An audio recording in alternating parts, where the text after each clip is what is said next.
1971 एक दिन जब जंग अपने अंजाम की तरफ बढ़ी। ये कहानी है उस दिन की जब एक छोटी सी सरहदी झड़प ने तारीख का रुख मोड़ दिया। ये कहानी है उस जमीन की जो कभी मशरकी पाकिस्तान कहलाती मगर चंद माह बाद बांग्लादेश बन गई। उस दिन था 28 अक्टूबर 1971। जंग अभी रस्मी तौर पर शुरू नहीं हुई थी मगर मैदान गर्म हो चुके थे। फिजा में बारूद की बू घुल चुकी थी और दिलों में तकसीम की आग सुलगने लगी। पाकिस्तान 1947 में एक ख्वाब के तौर पर वजूद में आया मगर चंद बरसों बाद ही उस ख्वाब में दरारें पड़ने लगी। मशरकी पाकिस्तान जो जोग्राफी तौर पर मुल्क के दूसरे किनारे पर था खुद को नजरअंदाज महसूस कर रहा था। जबान का मसला था या मईशत की नाहमवारी, सियासी बराबरी की कमी थी, ये सब एक धमाका खेज माहौल पैदा कर रहे थे। शेख मुजीबुर रहमान और उनकी जमात अवामी लीग ने बंगाली कौम परस्ती के नारे को ताकत 1970 के आम इंतखाबात में जब अवामी लीग ने वाज़ेह अक्सरियत हासिल की तो तवक्को थी कि हुकूमत बनाएगी मगर ऐसा ना। इक्तदार की मुंतकली में ताखीर और फिर मार्च 1971 में फौजी ऑपरेशन सर्च लाइट का आगाज, ये सब उस चिंगारी को शोले में बदल गया जिसने पूरे मशरकी पाकिस्तान को अपनी लपेट में ले लिया। मार्च से अक्टूबर के दरमियान मुक्ति बाहिनी जो बंगाली बागियों का मुसल्लह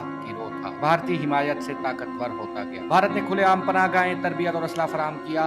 भारतीय फौज जो सरहदों पर मुतहरिक हो चुकी थी और मुक्ति बाहिनी अब एक मुनज़्ज़म गोरिल्ला फोर्स बन चुकी। पाकिस्तानी फौज जो तादाद में कम थी दो महाजों पर लड़ रही, अंदरूनी बगावत के खिलाफ, दूसरा बैरूनी मुदाखलत के खिलाफ। ऐसे में आया वो दिन 28 अक्टूबर 1971। एक छोटा सा मगर अहम बॉर्डर आउटपोस्ट जो उस वक्त मशरकी पाकिस्तान के जिला कमालगंज के करीब था। ये मकाम इसलिए अहम था क्योंकि ये भारतीय सरहद के बिल्कुल करीब और यहाँ से मुक्ति बाहिनी की आमदोरफ्त पर नजर रखी जाती थी। पाकिस्तानी फौज की 12 फ्रंटियर फोर्स इस मकाम की हिफाजत कर रही थी। उनके पास महदूद वसाइल थे लेकिन हौसला बुलंद था। 28 अक्टूबर की सुबह भारत के 61 माउंटेन ब्रिगेड ने मुक्ति बाहिनी के तामुन से अचानक हमला किया। धमाकों की आवाजों ने जंगलों को हिला दिया। गोलियां, मार्टर फायर, रॉकेट, चारों तरफ आग और धुआं छा गया। पाकिस्तानी जवानों ने भरपूर मुकाबला किया लेकिन दुश्मन के पास तादाद, असलहा, इन सब का गलबा था। ये लड़ाई कई दिन जारी रही। 3 नवंबर 1971 को धुलाई भारत के कब्जे में चला गया। ये महज एक सरहदी चौकी नहीं गिरी थी,